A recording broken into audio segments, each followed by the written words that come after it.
Right Hyderabad లో SIT అధికారులు తనిఖీలు చేస్తున్నారు. రంగారెడ్డి జిల్లా శంషాబాద్ మండలం కాచారంలోని ఫామ్ హౌస్ లో అక్రమ మద్యం నగదు డంపును గుర్తించారు. అయితే మద్యం కేసు నిందితుడు రాజ్ కసిరెడ్డి సూచనతోనే 12 బాక్సుల్లో భద్రపరిచిన 11 కోట్ల నగదును ఇప్పటికే అధికారులు సీజ్ చేసిన పరిస్థితులు అయితే కనిపిస్తుంది.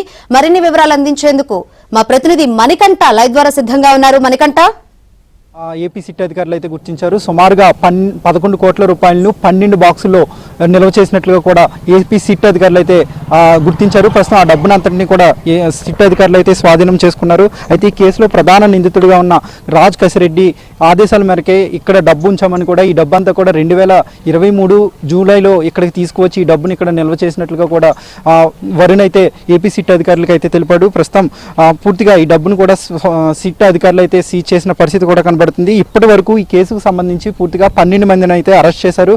అయితే ఈ 11 కోట్ల రూపాయలు కాకుండా సుమారుగా 63 కోట్ల రూపాయలను ఇప్పటికే సిట్ అధికారులు స్వాధీనం చేసుకున్నారు. మరోవైపు ఈ 63 కోట్ల రూపాయలతో మరొక 11 కోట్లు ఇప్పుడైతే తాజాగా సిట్ అధికారులు అయితే ప్రస్తుతం వీటిని స్వాధీనం చేసుకున్న పరిస్థితి కనబడుతుంది. పూర్తిగా కూడా 3500 కోట్ల రూపాయల స్కామ్లో ఈ డబ్బంతా కూడా ఎక్కడి నుంచి ఎవరికి తరలించారు, ఎవరెవరికి అంతిమ లబ్ధి చేకూరిందనే కోణంలో సిట్ అధికారుల బృందం ఇప్పటికే దర్యాప్తు చేస్తున్న పరిస్థితి కూడా కనబడుతుంది. ఈ కేసులో ప్రధాన నిందితుడిగా ఉన్న రాజ్ కసిరెడ్డి ఈ డబ్బంతా కూడా రాజ్ కసిరెడ్డితో పాటు అటు మిథున్ రెడ్డితో పాటు బాలాజీ, ఈ ముగ్గురు ప్రమేయంతో అంతిమంగా జగన్మోహన్ రెడ్డికి ఈ డబ్బంతా కూడా చేరినట్లు ఇప్పటికే పోలీసులు కూడా ప్రాథమికంగా నిర్ధారించారు. ఆ వైపు పూర్తిగా కూడా విచారణ కూడా చేస్తున్న పరిస్థితి కూడా కనబడుతుంది. మరోవైపు నిందితుల మధ్య సుమారు 2023 మే నుండి 2025 జూన్ మధ్య 13,787 ఫోన్ కాల్స్ వెళ్ళినట్లు ఇప్పటికే సిట్ దర్యాప్తు బృందం కూడా గుర్తించింది. కేవలం ఇవన్నీ కూడా సాధారణ కాల్స్తోనే కాకుండా వాట్సాప్ అలాగే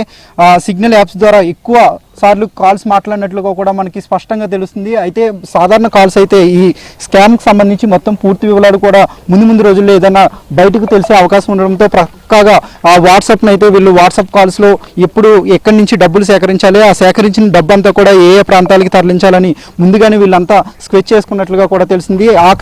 ఈ క్రమంలోనే ఈ డబ్బంతా కూడా హైదరాబాద్లో వేరు ప్రాంతాల్లో కూడా నిల్వ చేసినట్లుగా కూడా సిట్ అధికారులు అయితే ఇప్పటికే గుర్తించారు. మరోవైపు ఈ స్కామ్కి సంబంధించి డిస్టిలరీలు కావచ్చు, అలాగే కొత్త పాత బ్రాండ్లను రద్దు చేసి కొత్త బ్రాండ్లను తీసుకురావడం కావచ్చు, ఇవంతా కూడా ఎవరెవరు కొత్త బ్రాండ్లను ప్రవేశపెట్టబోతున్నారు, ఎంత కమిషన్ రాబోతుంది, ఇవన్నీ విషయాలు కూడా పూర్తిగా కూడా భారతీయ సిమెంట్ హైదరాబాద్ కేంద్రంగానే జరిగినట్లుగా కూడా సిట్ దర్యాప్తుల బృందం అయితే ఇప్పటికే గుర్తించింది. హైదరాబాద్లో 6 డన్లకు సంబంధించి మొత్తం కొద్ది రోజుల క్రితమే సిట్ అధికారులు అయితే దర్యాప్తు కూడా అక్కడ సోదాలు కూడా నిర్వహించారు. సోదాల్లో పూర్తిగా కొంత డాక్యుమెంట్స్ని కూడా సిట్ అధికారులు అయితే స్వాధీనం చేసుకున్నారు. భారతీయ సిమెంట్ అడ్మినిస్ట్రేటివ్ ఆఫీస్లో డాక్యుమెంట్లను కూడా సిట్ అధికారులు అయితే స్వాధీనం చేసుకున్నారు, వాటిని పరిశీలించారు కూడా.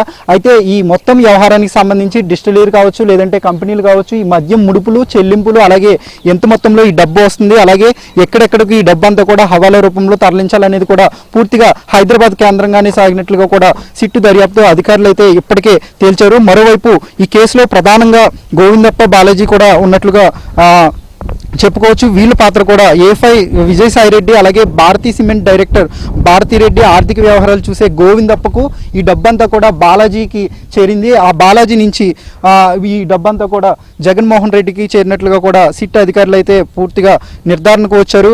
అయితే ఈ స్కామ్కి సంబంధించి అనేక విధాలుగా ఈ 3,500 కోట్లకు సంబంధించి పూర్తిగా ఈ డబ్బంతా కూడా ఇతర దేశాలకు పంపించడం హవాలా రూపంలో, అలాగే కొన్ని పెట్టుబడులు పెట్టడం, కొన్ని కంపెనీల్లో షెల్ కంపెనీలు ఏర్పాటు చేసి వాటిలో పెట్టుబడులు పెట్టినట్లుగా చూపించడం, ఇవంతా కూడా చాలా పక్కా ప్రణాళికతో చేసినట్లుగా కూడా తెలుస్తుంది. ఈ మేరకు సిట్ అధికారులు కూడా ఆ కోణంలో కూడా పూర్తిగా దర్యాప్తు అయితే చేపడుతున్న పరిస్థితి కూడా కనబడుతుంది. ప్రస్తుతం ఈ farm house Sulochana farms product Balareddy పేరిట ఉన్నట్లుగా కూడా సిట్ అధికారుల బృందం అయితే ప్రస్తుతం గుర్తించారు. మరోవైపు ఏపీ లిక్కర్ స్కామ్కి సంబంధించి ఇప్పటికే అనేక మంది అరెస్టులు అవుతున్నారు. అలాగే ఇప్పటికే అరెస్ట్ అయిన వారు ఈ కేసు నుంచి ఎలా బయటపడాలని వాళ్ళు ప్రయత్నిస్తున్న పరిస్థితి కనబడుతుంది. మరోవైపు ఈ కేసులో ఇన్వాల్వ్ అయిన వారు సిట్ అధికారులకి దొరకకుండా చిక్కకుండా వేరు ప్రాంతాల్లో కూడా తలదాచుకుంటున్నారు. ప్రస్తుతం వాళ్ళని కూడా సిట్ అధికారులు గుర్తించే పనిలో ఉన్నారు. అటు వైసీపీ ప్రభుత్వం అధికారంలోకి రాగానే మద్యం పాలసీని రద్దు చేసి నూతన మద్యం పాలసీని ప్రవేశపెట్టడం, అలాగే పాత కంపెనీలను రద్దు చేసి కొత్త కంపెనీలను ప్రవేశపెట్టడం, అలాగే డిజిటల్ పేమెంట్లు రద్దు చేయడం, ఇవన్నీ కూడా